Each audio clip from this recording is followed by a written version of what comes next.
हाँ तो प्यारे बच्चों नमस्कार।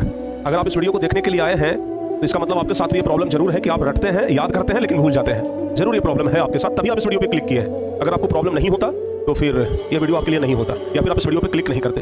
तो अगर आप इस वीडियो पे क्लिक कर चुके हैं और अगर यहाँ तक देख चुके हैं तो आपसे यही रिक्वेस्ट है कि इस वीडियो को पूरा देख लीजिए। पूरा देखने के बाद आप खुशी खुशी इस वीडियो से एग्जिट कर लीजिएगा और लास्ट में कमेंट आप खुद करके जाइएगा कि हाँ सर ये वीडियो हम देखे तो हमें लाभ हुआ, और वीडियो देखने के बाद हमें लगा कि हम कहाँ पर गलती कर रहे थे, हम क्या ऐसा चीज नहीं कर रहे थे जिसकी वजह से हम भूल जा रहे थे। तो बच्चों इस वीडियो को पूरा देखिए, हम आपको यही बताएंगे कि बार बार रटने का जो समस्या है ना और बार बार याद करने का जो समस्या वो कैसे खत्म होता है। क्योंकि एक ही 10 बार याद करते हैं तो बार भूल जाते हैं, एग्जाम में जाते हैं तो कुछ याद ही नहीं आ रहा है, फिर आगे कहते हैं अरे यार इसको तो हम बहुत बार याद किए थे लेकिन याद ही नहीं हुआ, परीक्षा में एकदम एन मौके पर दिमाग धोखा दे दिया। आपको पता है हमारा दिमाग हमारा कंप्यूटर है, आपको पता है ना कंप्यूटर वायरस के बारे में। अगर कंप्यूटर का वायरस कंप्यूटर के अंदर घुस जाए तो कंप्यूटर में से अच्छे फाइल को डिलीट कर देता है और बाद में फिर आपको बहुत अफसोस आता है कि भाई हमारा ये फाइल डिलीट हो गया, वो फाइल डिलीट हो गया। और इसके लिए लोग क्या करते हैं, उस वायरस के अटैक से बचने के लिए एंटीवायरस डालते हैं ताकि उस वायरस को रोक सके।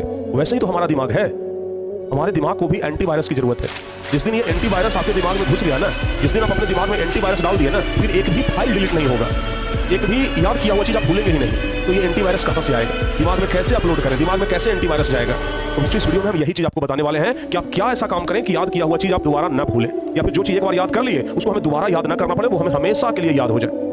तो बच्चों इस वीडियो को पूरा देखिएगा, ठीक है, शुरू से लेकर के अंत तक देखिएगा और उनके पास इस वीडियो को जरूर शेयर कर दीजिएगा जिनको भूलने की समस्या है। देखो अगर भूलने की समस्या है ना तो आप बहुत बड़े बड़े टीचर का इंटरव्यू देखे होंगे। जब हम पढ़ाई करते थे तो हम भी इंटरव्यू देखा करते थे और हम भी यही कंक्लूजन पे निकले थे, हम भी फाइनल रिजल्ट यही पे आकर रुके थे कि आखिर हमें यही काम करना है। बच्चों अगर आप बहुत सारी चीजों को अगर रटते हैं तो सबसे पहले आज से रटना बंद कर दीजिए। रटा हुआ चीज ज्यादा दिन तक टिकाऊ नहीं होता है।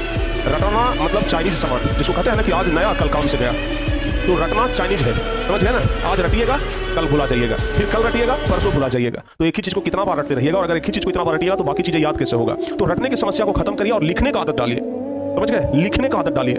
जिस दिन आप लिखने का आदत डाल लिए ना आप भूलेंगे ही नहीं। और हाँ लिखिए तो किसी चीज को देख करके मत लिखिए, एक बार बाबू अपने से, समझ गए, अपने से लिखने का प्रयास करिए। एक छोटा सा बच्चा जब चलने का प्रयास करता है तो पहले घुटनों के बल गुड़कता है, फिर धीरे धीरे खड़ा होता है। जब खड़ा होता है तो गिर भी जाता है लेकिन फिर भी वो अंततः चलना सीख जाता है ना। बताइए चलना सीखता है कि नहीं सीखता है। उसी प्रकार से भले आप एक बार लिखिएगा तो अच्छा से नहीं लिखाएगा, फिर एक सप्ताह के बाद उसी चीज को दोबारा बार लिखिए, फिर दोबारा बार लिखिए। भाई पहले के लोग जो कह करके चले गए, करत करत अभ्यास के जलमति होत सुजान रसरी आवत जात ते सिल पर पड़त निशान। अगर बार बार अभ्यास करोगे ना तो पत्थर पर भी निशान पड़ जाता है। आपका दिमाग तो मांसपेशी का बना हुआ है, मांस मतलब मांस का मुलायम चीज है, तो क्यों नहीं इस पर निशान पड़ सकता है। तो लिखने का आदत डालिए, समझ गए। जितना लिखिएगा उतना ही आपका दिमाग शार्प होगा। तो अगर आप भूल जाते हैं, जिस चीज को आप ज्यादा भूल रहे हैं ना उसी चीज को ज्यादा लिखिए, जिस चीज को आप ज्यादा भूल रहे हैं उसी को ज्यादा लिखिए, समझ गए। तो सबसे पहला पॉइंट यही है कि आप लिखिए। जितना लिखिएगा उतना ज्यादा आपका माइंड का पावर बढ़ेगा। तो लिखना आज से ही शुरू कर दीजिए, समझ गए। किसी भी चीज को याद करिए तो कम से कम 1-2 बार उसको जरूर लिखिए। ऐसा मन में मत सोचिए कि चलो ये चीज तो याद हो गया ना, आप परीक्षा में डायरेक्ट लिख देंगे। भाई परीक्षा में कैसे डायरेक्ट लिख देंगे। गाड़ी आप चलाना सीख गए इसका मतलब ये नहीं ना कि सीधे आप हाईवे पर गाड़ी लेकर उतर जाएंगे, एक्सीडेंट हो जाएगा, धक्का लग जाएगा, तब इतना भी सेल्फ कॉन्फिडेंस अच्छा नहीं है। तो अगर आप गाड़ी चलाना सीखे हैं तो पहले खाली रोड पे चलाइए, जहां पर रोड सड़क खाली है, ताकि एक्सीडेंट ना हो। अगर डायरेक्ट हाईवे पे उतरिएगा तो पीछे से ट्रक वाला तो ठोक ही देगा। तो इसी तरीके से अगर आप सीख गए हैं, आप याद कर लिए हैं, तो पहले उसको खाली पेज पे लिखिए, डायरेक्ट आप परीक्षा में मत चले जाइए। जितना लिखिएगा उतना बेहतर होगा। तो सबसे पहला चीज तो यही है। दूसरा चीज रिवीजन। जिस चीज को आज आप याद किए कोशिश करिए कि 2-3 दिन के बाद उसको एक बार फिर रिवाइज करना, सिर्फ एक नजर देख लेना है, फिर 2-3 दिन के बाद एक बार देख लेना है, फिर 2-3 दिन के बाद एक बार देख लेना है। अगर एक ही चीज को आप बार देखिएगा ना तो वो चीज याद हो जाएगा, समझ गए। आप सोचिए, आपको एक बात बताते हैं, बहुत मुश्किल एक मोबाइल नंबर रहता है, बहुत मुश्किल मोबाइल नंबर है, लेकिन आप डेली एक बार उसको डायल करिए। किसी दोस्त का नंबर आप बैठ के रटे तो नहीं होंगे, आपके पास भी कम से कम 10-15 मोबाइल नंबर तो जरूर याद होगा, उतना नहीं तो 5 मोबाइल नंबर तो जरूर याद होगा। अपने मम्मी का, अपने पापा का, अपने भाई का, अपने बहन का मोबाइल नंबर तो जरूर याद होगा। क्या मोबाइल नंबर सिलेबस की तरह रट रहे थे आप? नहीं ना, मोबाइल नंबर तो आप नहीं रट रहे थे, बस मोबाइल नंबर को आप रोज डायल करते थे, रोज अपनी आंखों से एक बार देखते थे।